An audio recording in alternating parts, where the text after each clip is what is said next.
एक छोटी सी निर्जीव वस्तु ने हम सबको अपना गुलाम बना लिया और अपनों से इतना दूर कर दिया कि पता ही नहीं चला।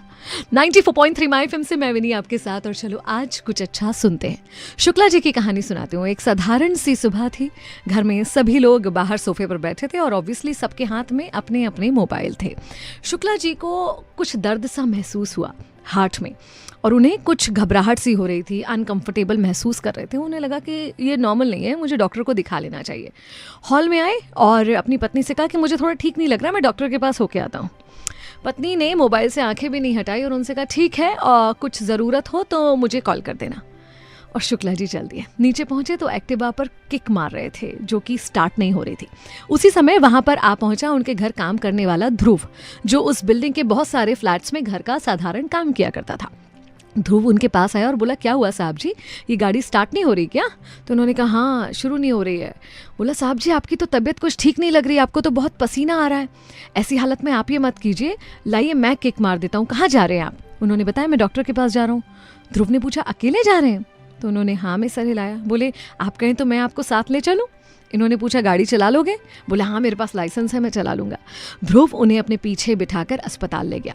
अस्पताल पहुंचते ही ध्रुव ऐसे एक्टिव था जैसे बिना कहे सुने समझ गया हो कि उन्हें हार्ट का प्रॉब्लम हुआ है। फटाफट भागकर व्हील चेयर लाया, डॉक्टर को स्थिति बताने लग गया।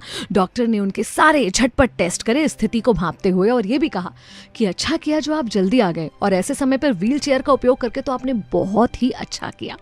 उसके बाद उनसे कहा कि देखिए आपके हार्ट में ब्लॉकेजेस हैं, सही समय पर आ गए हैं, ऑपरेशन करके ब्लॉकेजेस हटा देते हैं, बस आपके किसी संबंधी व्यक्ति के हस्ताक्षर चाहिए। तो शुक्ला जी ने फिर ध्रुव को बुलाया। ध्रुव ने हाथ जोड़कर कहा कि मुझ पर इतनी बड़ी जिम्मेदारी तो मत डालिए। तो उसने कहा, बेटा तुम्हारी कोई जिम्मेदारी नहीं है, लेकिन इस वक्त तुमसे ज़्यादा अपना भी तो कोई नहीं है मेरा, तुम इसमें दस्तखत कर दो और घर में फ़ोन करके खबर कर दो। ध्रुव घर में फ़ोन करने ही वाला था, इतने में शुक्ला जी के ही घर से ध्रुव के पास फ़ोन आ गया, और फ़ोन पर कुछ देर तो ध्रुव सुनता रहा, और उसके बाद उसने कहा, देखिए मैडम जी, आपको पगार काटनी हो तो काट लेना, काम से निकालना हो तो निकाल देना, लेकिन फिलहाल ऑपरेशन शुरू होने वाला है, अस्पताल आ जाइए। ये सुनकर वो स्तब्ध रह गई, उन्हें पूरी स्थिति बताई गई। शुक्ला जी ने उनसे पूछा कि क्या वो तुम्हें पगार काटने की बात करनी थी, नौकरी से निकालने की बात करनी थी? ध्रुव मुस्कुरा दिया। शुक्ला जी बोले, चिंता मत करो, कोई तुम्हारी पगार नहीं काटेगा, कोई तुम्हारी नौकरी नहीं लेगा, और तुम जैसे अच्छे दिल का इंसान ये कपड़े या बर्तन धोने के लिए नहीं बना है। मैं एक एनजीओ को जानता हूँ जो समाज में लोगों की सहायता के लिए काम करते हैं, तुम उनके साथ काम करना, वहाँ तुम्हें इससे ज़्यादा अच्छी पगार मिलेगी, और ये काम जो इतने दिल से कर रहे हो तुम कर सकोगे। उसके बाद शुक्ला जी का ऑपरेशन हुआ। ऑपरेशन के बाद जब आंखें खोली तो पूरा परिवार सर झुकाकर खड़ा था, पत्नी, दोनों बेटे। ध्रुव नजर नहीं आ रहा था। जब उन्होंने ध्रुव के बारे में पूछा तो बताया कि ध्रुव के गांव से फ़ोन आया था और उसके पिताजी हार्ट अटैक से गुजर गए। उस समय शुक्ला जी के दिल में एक दर्द उठा कि इस बच्चे ने मुझे तो बचा लिया, लेकिन ईश्वर ने उसके पिता को उठा लिया। शायद वो शुक्ला जी में अपने पिता को देख रहा होगा, इसलिए इतनी झटपट उनकी मदद कर रहा था। देखिए ना, वो ध्रुव पढ़ा लिखा नहीं था और शुक्ला जी के बेटे बहुत पढ़े लिखे थे, लेकिन अंतर कितना था? आत्मीयता का अंतर था।